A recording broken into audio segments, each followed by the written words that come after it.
Le cercle RH, le débat de Smart Job pour parler de l'agriculture. Alors pas pour parler des manifestations, de l'actualité chaude, non, pour s'intéresser aux revenus.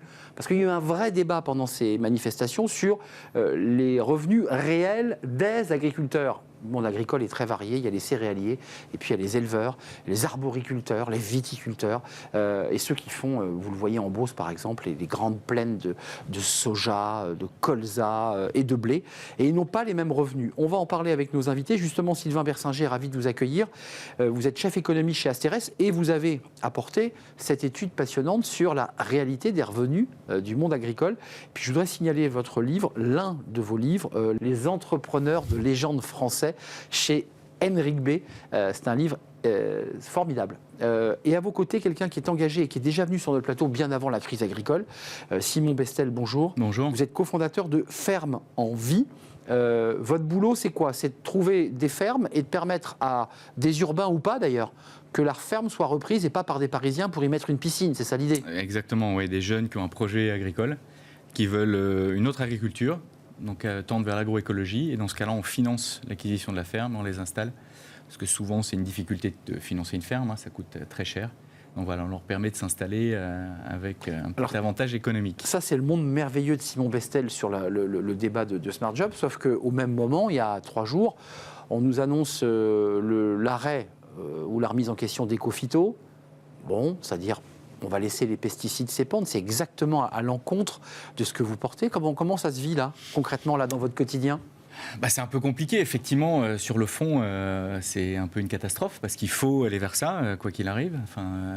Et pourtant, marche forcée. Comment vous expliquez que le gouvernement cède aussi facilement à la Ils essayent, ils éteignent l'incendie, on va dire. Donc c'est un peu une réaction de court terme, qu'on peut comprendre aussi, parce qu'il y a une vraie tension sur les revenus des agriculteurs.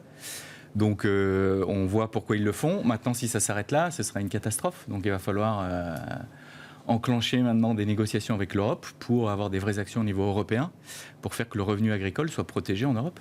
D'accord. Et maintenir, vous êtes favorable au maintien d'Ecophyto et voire même de l'accélérer? Bien sûr, il faut même l'accélérer, aller beaucoup plus loin. Maintenant, il y a un déséquilibre aujourd'hui entre le revenu qu'on peut tirer de l'agriculture et les contraintes qu'on met aux agriculteurs. Sylvain Bersinger, votre étude, niveau de vie des agriculteurs, l'importance des revenus non agricoles, on en parlera aussi parce qu'il y a aujourd'hui beaucoup d'agriculteurs qui mettent des panneaux solaires, qui ont des compléments de revenus, on le met de côté, mais votre thèse, et c'est très bien expliqué, d'abord c'est qu'il y a une baisse évidemment des revenus, mais ce n'est pas les mêmes revenus quand on est grand céréalier des plaines de Beauce que quand on est éleveur dans le Larzac ou en Ardèche, puisque je crois que vous êtes d'Ardèche. Oui, non, mais c'est sûr qu'on dit souvent les agriculteurs, la crise du monde agricole, les revenus agricoles. Ça veut rien dire. Mais alors, disons qu'on fait des moyennes sur des réalités très différentes. On sait par exemple que les éleveurs ont des revenus en moyenne beaucoup plus faibles que les céréaliers. Et on a aussi des chiffres sur l'écart en fait, des revenus. Donc si on prend le niveau de vie des ménages agricoles, c'est un terme un peu barbare, mais en gros, c'est les ménages où il y a au moins une personne, un des 2 adultes qui est agriculteur. En fait, la répartition, la dispersion plutôt des revenus est plus forte chez les agriculteurs que chez le reste de la population. Donc si vous prenez le nombre qui sont dans les 10% les plus faibles et les 10% les plus élevés, en fait, cet écart est plus fort chez les agriculteurs que chez la moyenne des Français. Il y a 2 chiffres qui sont intéressants, c'est le niveau de pauvreté, il est faible. Ça, c'est intéressant de le signaler quand même. C'est-à-dire que les agriculteurs tirent la langue, mais tirent leurs revenus, la manière de se nourrir aussi des jardins. Le niveau de pauvreté est faible. Oui, alors en fait, mais on voit dans la question de la pauvreté, on voit la complexité de prendre des chiffres qui vont dans différents sens. Parce que c'est vrai que le taux de pauvreté des agriculteurs en conditions de vie, parce qu'il y a 2 taux de pauvreté. Le taux de pauvreté en conditions de vie, c'est-à-dire, en gros, l'INSEE prend, je crois qu'il y a une quinzaine de critères de la vie, donc c'est le logement, l'alimentation, la santé, etc. Et regarde la proportion de ces critères où il y a une tension, où en fait le seuil de satisfaisant n'est pas rempli. Donc si on regarde ce taux-là, le taux de pauvreté des agriculteurs est sensiblement plus faible que le reste de la population. Parce que, notamment, ils peuvent avoir, mettons, un jardin, ils habitent à la campagne où l'immobilier est moins cher, par exemple, qu'à Paris, etc. Après, le taux de pauvreté en conditions de vie, qui est là, en fait, est plus une mesure, comme je le disais, d'inégalité de la répartition des revenus. Donc, le taux de pauvreté en conditions de vie, c'est la part des ménages qui sont en dessous de 60% du revenu médian. Là, il est légèrement plus élevé. Et en fait, ça rejoint cette question de l'inégalité des revenus. On va revenir au niveau des revenus et des salaires tirés par le fruit du travail de la terre. C'était un des grands débats de cette crise. Nous voulons vivre dignement de nos revenus. Revoyons la loi Egalim, mais quand même, vous qui avez observé les chiffres, je leur dis, les grands céréaliers gagnent très bien leur vie et n'étaient pas sur les barrages, on est d'accord. Alors, il y a des agriculteurs qui gagnent. Je vous vois sourire, Simon Bestel. En fait, ceux qui ont 500 hectares en Beauce, globalement, ils ne vont pas sur les barrages. Alors je ne sais pas si c'est exactement sur les barrages, mais c'est sûr que tous les agriculteurs ne souffrent pas et ne sont pas en difficulté à la fin du mois. Comme on le disait, il y a une forte inégalité. Donc il y a des agriculteurs qui ont des revenus tout à fait confortables et il y en a qui sont en grande difficulté. Donc c'est vrai qu'il y a une forte diversité. Bovins, viande, caprin, l'élevage en général, ceux qui font le lait, on l'a vu, sont en difficulté. Pour le reste, le maraîchage, l'horticulture, la viticulture, les grands céréaliers, comme on les appelle, tout va bien. C'est qui les personnes qui poussent la porte de votre structure pour s'installer? Qu'est-ce qu'elles veulent faire? Elles veulent réinventer le monde, proposer autre chose que l'agriculture, l'agro-industrie qu'on nous propose aujourd'hui? C'est exactement ça en fait. Elles veulent avoir une agriculture plus vertueuse, c'est-à-dire des exploitations sensiblement plus petites, mais surtout beaucoup moins intensives. Donc que ce soit en élevage ou en grande culture ou en maraîchage. C'est rentable ? Ça peut être rentable, mais c'est plus compliqué, surtout dans le contexte actuel. On voit que le bio va mal, les volumes baissent, les prix ont baissé, donc c'est beaucoup plus dur aujourd'hui qu'il y a 2 ou 3 ans. Et les grandes surfaces, vous avez remarqué, réduisent à la portion congrue les espaces bio. Hein. Bah oui, ça se vend moins bien, donc elles réagissent très très vite. Mais quand même, pour en revenir à nos histoires de revenus, il y a un réel problème de revenus selon votre étude dans le monde agricole, parce que c'était une des causes principales. D'autres disent c'est pas que ça, c'est un problème aussi de reconnaissance, de respect du travail. J'ai envie de répondre oui et non, et je vais rebondir sur cette question de reconnaissance, parce qu'en fait, quand on prend les revenus donc des ménages agricoles, donc le revenu disponible, c'est-à-dire ce qui reste pour consommer, des ménages où il y a au moins un agriculteur ou deux. En fait, grosso modo, il est équivalent au reste des Français. C'est-à-dire c'est combien ? Alors là, les derniers chiffres de l'INSEE, c'était 22 000 euros, mais c'est en niveau... À l'année, hein. Oui, mais c'est en niveau de vie, donc c'est pondéré par la composition des ménages. Donc ça ne veut pas forcément dire on a 22 000 euros sur son compte bancaire. Mais ce qui est très intéressant, c'est qu'en fait, dans les ménages agricoles, le revenu tiré directement de l'agriculture n'est pas la majorité. C'est à peu près un gros tiers. En fait, la majorité des revenus des ménages agricoles, c'est des revenus salariaux. Donc c'est soit l'agriculteur qui a un emploi salarié en parallèle, ça arrive, soit c'est le conjoint. C'est ça. Souvent la femme, parce que c'est souvent assez genré, les agriculteurs sont majoritairement des hommes. Et donc en fait, les agriculteurs, au bout du compte, en moyenne bien sûr, ont un niveau de vie à peu près comparable au reste de la population, mais ils ont ce niveau de vie comparable grâce à des revenus annexes, notamment le salaire du conjoint, où vous le pariez, ça peut être des photovoltaïques, ça peut être on a un gîte qu'on loue, ça peut être des revenus annexes. Ça. Et ça crée un sentiment aussi de j'arrive pas à vivre de mon travail, parce que oui, je boucle mon mois et voilà, j'arrive. Mais pas de la passion pour laquelle. Mais pas directement du travail. Et ça se ressort très clairement des chiffres. Juste un mot, une question technique, parce que là on voit qu'il y a le revenu qui est stable, effectivement, ces chiffres, 22 210 contre 21 480, ça c'est les chiffres Asterès, mais on a entendu aussi quand même qu'un nombre d'agriculteurs qui travaillaient avec les produits chimiques, les intrants, avaient vu les prix de ces intrants progresser, ce qui fait qu'évidemment, mécaniquement, ça fait en plus baisser leurs revenus. J'imagine que vous portez ce discours en disant, mais moins vous mettez de produits chimiques très chers, plus vous allez dégager de revenus. Enfin, ça me semble assez logique. Complètement, et c'est pour ça que je dis que même dans le bio, il y en a qui s'en sortent toujours bien, parce que justement, ils maîtrisent parfaitement le coût de leurs intrants, ils n'en ont quasiment pas. Donc même avec une baisse relative du prix de vente, ils arrivent toujours à vivre de leur activité.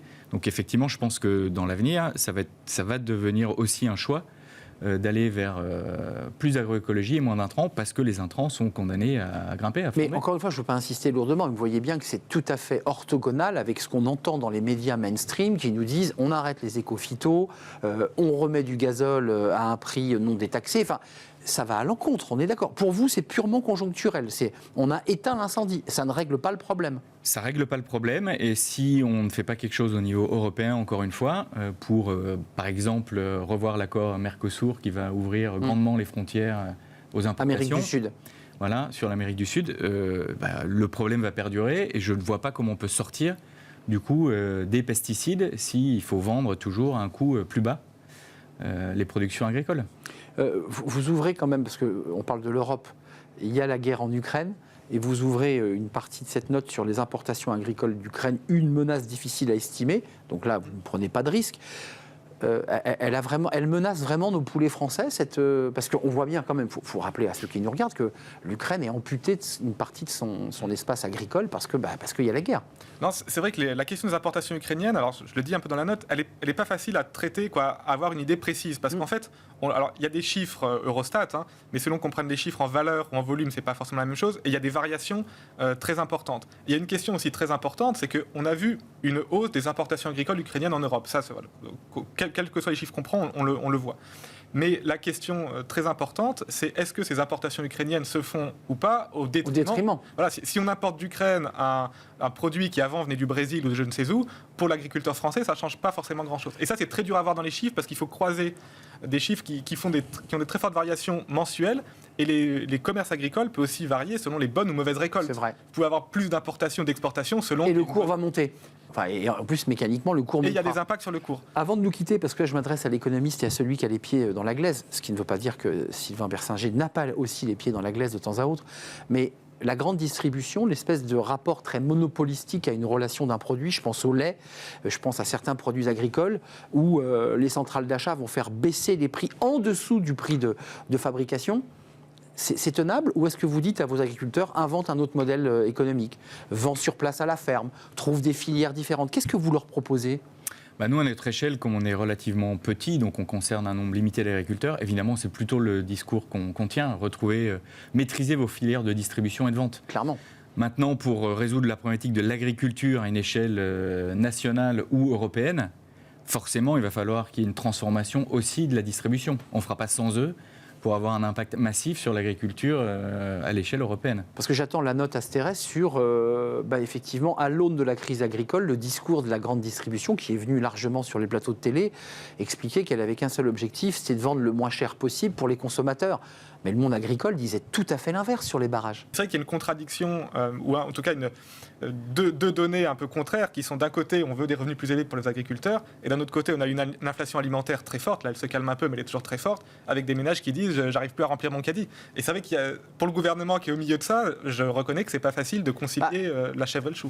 Pour l'agriculteur qui fait de la polyculture, parce que j'imagine que vous avez aussi beaucoup de personnes qui s'installent en faisant de la polyculture, il y a un petit peu de céréales, mais aussi de l'élevage, enfin ils font leur salade à 0,25, ça leur coûte 0,25, ou 0,30, on leur achète à 0,25 ou à 0,30. Enfin, comment on fait pour vivre là? Comment on fait concrètement? On ne vit pas. Donc c'est ça, on a un conjoint qui a un emploi, ou on a soi-même un deuxième emploi à l'extérieur pour continuer à vivre. Mais on ne vit pas. Et surtout, encore une fois, l'agriculture est aussi très capitalistique. Donc il ne faut pas voir juste la partie revenu, mais il faut rembourser aussi les investissements. Emprunts, les banques, voilà, des investissements. Un tracteur, c'est 80 000 euros, enfin 60 000 euros. Exactement, et c'est ce qui mange, dans beaucoup de cas, une grosse partie du revenu de l'agriculteur. On en est sorti, Sylvain Bersinger, parce que moi j'entends quand même un expert qui nous dit on éteint l'incendie, mais globalement on ne fait que repousser le problème. Vous, l'économiste, vous dites ça y est, on a tourné le dos à la crise, ou il y a encore la cendre, les braises sous la cendre? Non, je ne crois pas qu'on a tourné le dos, et je pense d'ailleurs que ça fait, si on avait été 20 ou 30 ans en arrière, on aurait eu aussi des questions de revenus agricoles. Moi je viens d'un milieu agricole, quand j'étais gamin il y a 20, 25, 30 ans, j'entendais aussi mes parents parler des revenus agricoles, et je pense qu'il y a 50 ans c'était le cas aussi, et peut-être même il y a 100 ans. Donc non, je ne pense pas qu'on est... alors, le gouvernement a pris quelques mesures, bon, comme vous disiez, pour éteindre l'incendie. Mais non, je pense que la question des revenus agricoles, elle est pas du tout réglée. Ce type de crise, à mon avis, peut rebondir dans quelques mois, quelques années, et probablement même. Et crise européenne avec une élection, faut-il le rappeler, européenne, qui est importante, qui peut être aussi un élément, un des leviers de cette campagne des européennes. Ce sera le 2 juin prochain, si je ne m'abuse. Merci à vous, messieurs, de nous avoir éclairés, tant du côté d'Asterès avec Sylvain Bersinger. Cette note, lisez-la, elle est vraiment très intéressante. Et puis Simon Bestel, pour aller voir aussi les activités que fait sa structure Ferme en Vie. Installez-vous si vous voulez devenir agriculteur. Bon, c'est vrai que les vents sont un peu contraires, mais quand il y a la passion, quand il y a la volonté, il y a le chemin, c'est ça, c'est ce qu'on dit ? Exactement. Quand il y a la volonté, il y a le chemin. Merci à vous deux. On tourne une page et on termine notre émission avec Fenêtre sur l'emploi. Alors là, c'est un sujet salarié avec une volatilité des candidats de plus en plus importante. On en parle avec notre invité.